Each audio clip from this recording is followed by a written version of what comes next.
Here we are now at Sharp Park Beach in Pacifica. All those guys standing up near the front of the pier, those are the hopeful surf perch fishermen. And then as you go down towards the end, those are the hopeful Dungeness crab fishermen.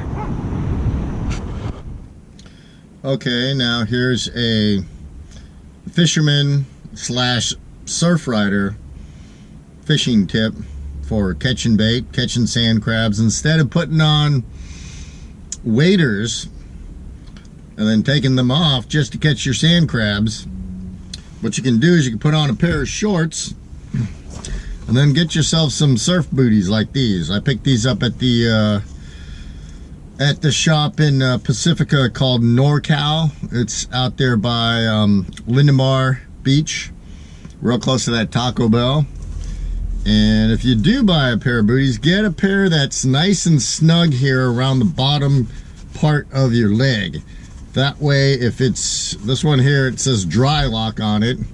I'm not really sure what that means, but what it does do, because it's so snug around the bottom of your leg, is it keeps the sand out of the rest of the booty. So that, you know, I mean, if you start getting sand in there, that's not going to be too pleasant. These ones keep it out very exceptionally well. They have kind of a thin bottom, but even as I walk across the sand, which is like walking across sandpaper, I haven't seen any wear yet on these bottoms here, and they have a good grip.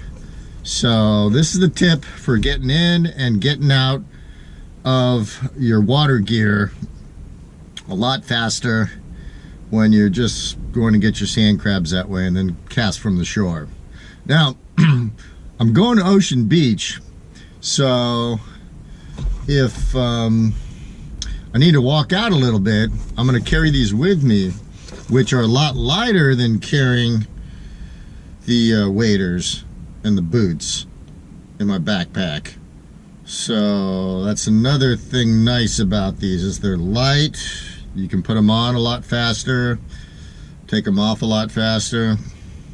The other thing I wanted to mention is I'm going to go out here and catch some sand crabs.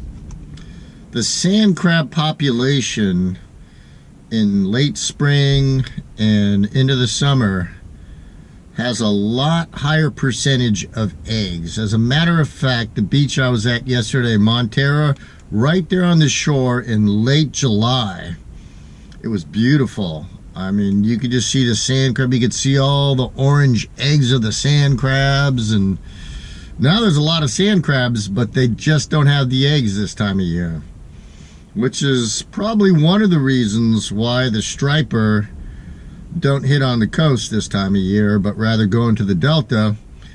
They like the taste of eggs, and the salmon are in there dropping their eggs, so they're stealing the salmon eggs up there in the delta and not hitting out here. And meanwhile, the perch are out here still hitting on sand crabs. They don't care if they have eggs or not, but if you do get a hard shell one with a nice set of eggs on it, put the tip of the hook right through the egg part, and there's a good chance that's exactly where the perch are going to bite, because they do also like the taste of the eggs. But they will bite on almost any sand crab that's free, available, and hopefully attached to your fishing hook. Look for those V shapes going back into the water. That's where the sand crab are sticking up their little antennae or whatever and doing their filter feeding number. So you can see where the sand crabs are. Of course, right now there's just tons of them everywhere, so it makes it really easy. But you see this steep slope on this beach here? That's what makes it so much faster catching sand crabs here than at Ocean Beach.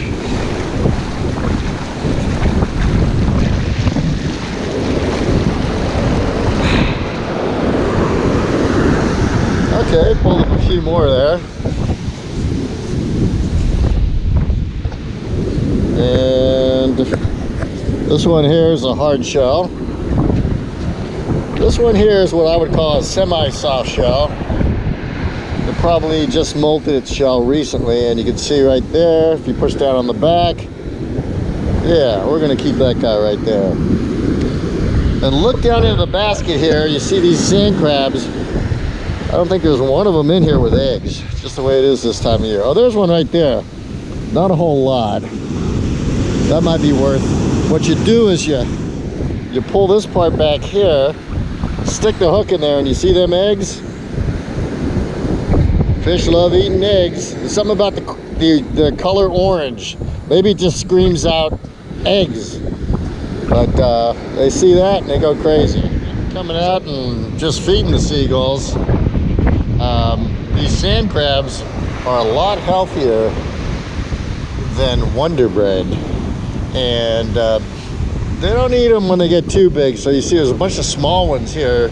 Check out how these guys go crazy over these small little sand crabs right here.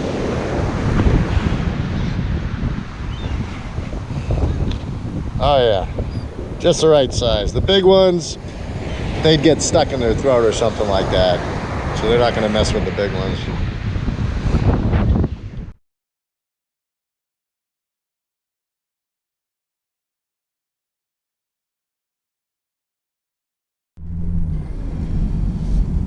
Okay, now I'm going to show you how to get to the Mussel Rock Beach. So this is the McDonald's right next door to the Sea Cliff Apartments in the Manor District.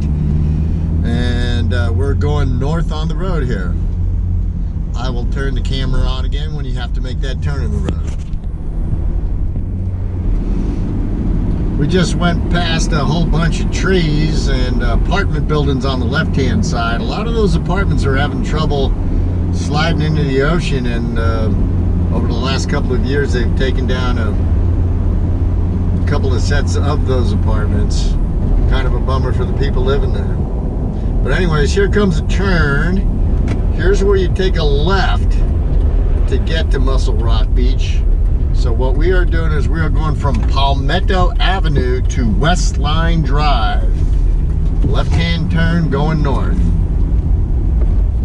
Come to this little junction in the road, just stay to the left. And right there you see there's a sign that says Mussel Rock Transfer Station. A sign right there that says Mussel Rock. Yes. And then just right around this corner here there's a bunch of parking. And there's not too many people here. There's an easterly wind blowing, an onshore wind.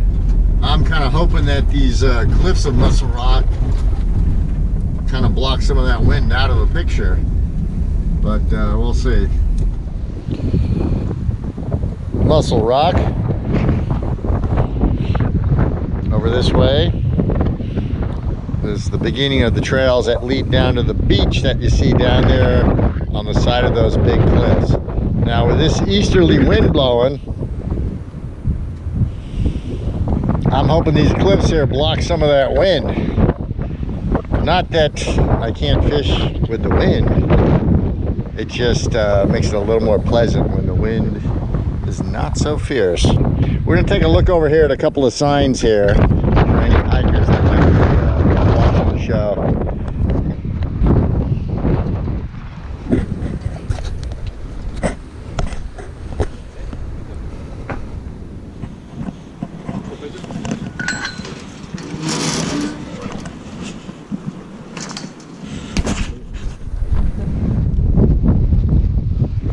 And here's the top of the trail.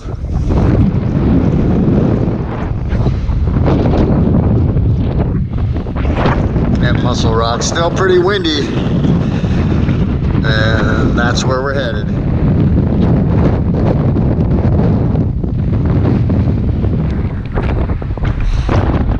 Actually, there might be a way out to Mussel Rock right over there to the left of the main portion of the rock. The water looks pretty shallow there, but you could be risking your life. And to risk your life just for some good fishing bait, that might be a little bit much.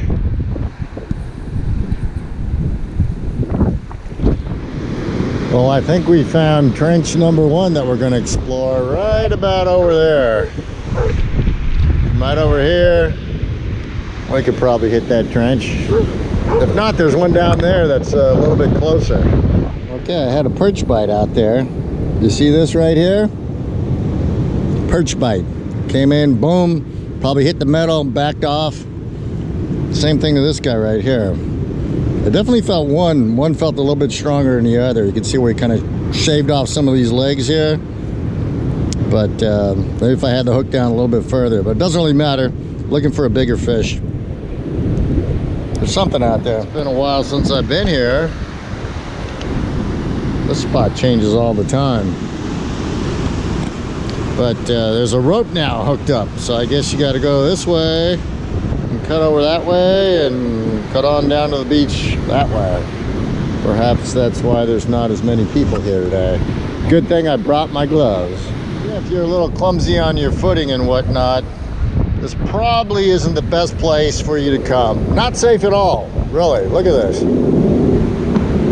But all it means to me is I got more beach to myself. I want to say, always be careful when using a rope that's been sitting here by the side of the ocean for who knows how long. This one seems like it's pretty good. Somebody put some good knots and it's still got its strength and everything, but never just rely on the rope. Because if this end goes, it could go down that way. So, safety first. So that's what you need to be able to come down or climb down if you want to enter Mussel Rock from the south side. And again, you can see how many people are here today. Absolutely nobody.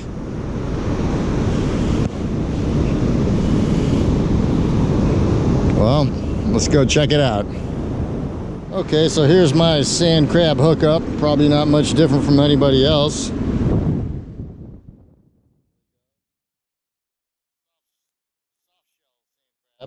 You can tell it's a soft shell because the translucent body, if you touch it, it's really the weight size here. It's still windy down here. Less windy than it was up there on the trail down to Mussel Rock, but still windy, and the wind's blowing the line, and it's blowing so hard that it's pulling this 3-ounce weight. So we're gonna go with a 5-ounce weight and see how that holds up out there. I think I had a bite out there. Might have had something on there. Took one of the sand crabs. So finally just getting started. It's amazing how fast the day goes by. It's already 11 a.m., but this is what I can't believe. This is Mussel Rock. The last time I was at this spot, see all these little makeshift benches that are made out of, I don't know, a telephone pole or maybe fence posts or whatever they are. Yeah. There's dudes all over this spot last time, and here we are on a Sunday, closing in on noon. I'm the only one out here. Okay, I had a perch bite out there. You see this right here? Perch bite. Came in, boom, probably hit the metal, backed off. Same thing with this guy right here. I definitely felt one felt a little bit stronger than the other. You can see where he kind of shaved off some of these legs here.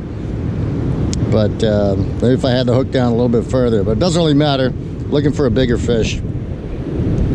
There's something out there. Okay, I felt the bite. I might have something on there. It's really hard to tell today with the wind blowing the way that it is. Yeah, it feels like there's something on there.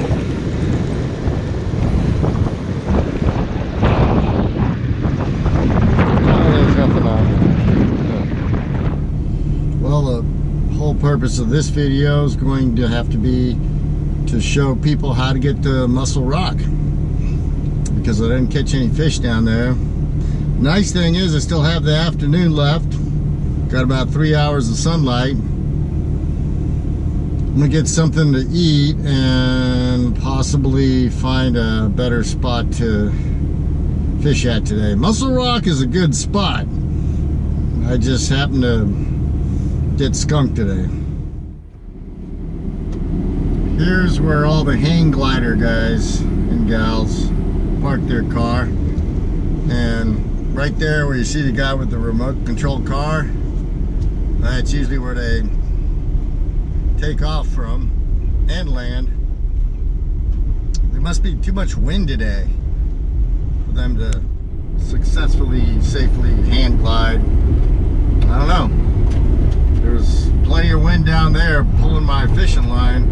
Even with a 5-ounce weight, I could feel that wind pulling it. See the wind blowing these trees right here.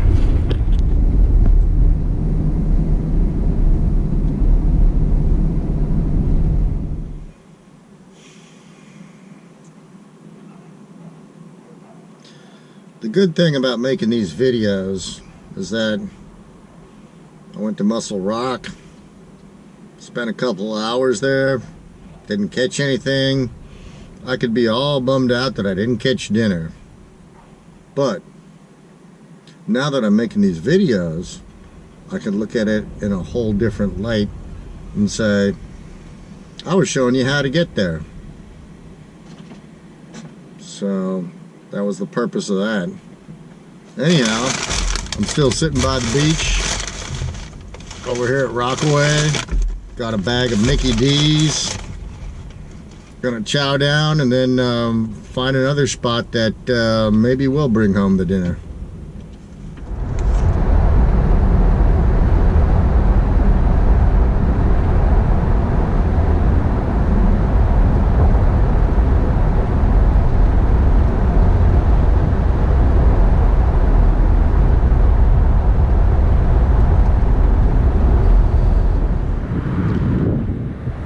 Here's where we were yesterday.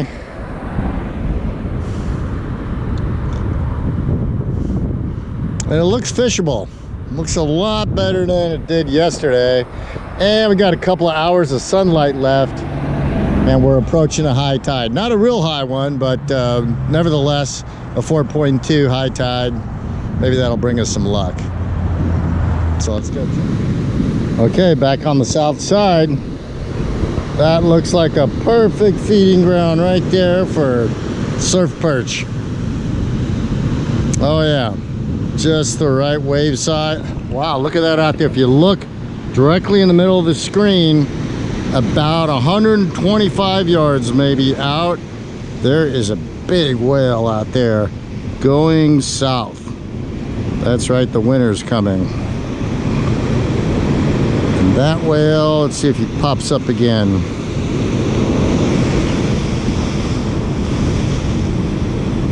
Well, anyways, that's why they call this Gray Whale Cove.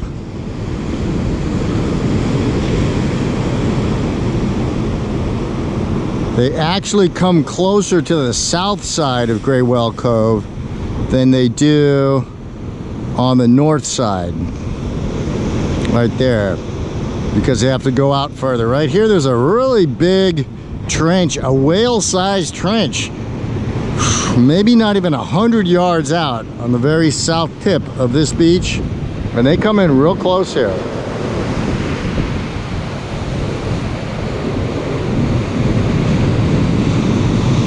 So let's go to work. Well, looks like somebody showed up. I'm not even sure if this is a perch or not. It's biting a rather odd way. It's got a lot of pull, whatever it is.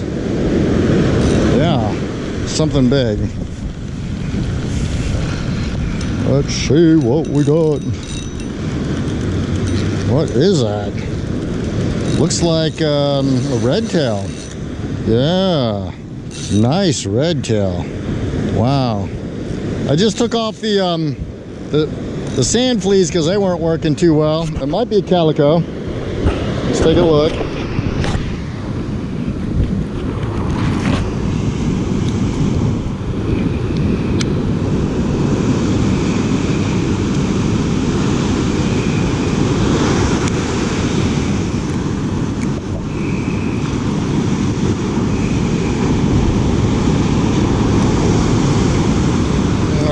There we go. Either way, if this is a red tail, this is definitely over a 10.5 incher. That's how big they got to be if they're a red tail. Nope. There you go. There you have it. Results are in. That's a calico. But I am curious to see how big this guy is. And I've only been here at Gray Whale Cove for about 10 minutes now. And this is what I pull in. after being skunked, absolutely skunked at Mussel Rock. I come here and it's just like a whole different world. So sometimes you just got to be at the right place at the right time. So this one's pretty close to 12 inches. Either way, that's a keeper for sure. That's something for dinner. Let's put it in the bucket.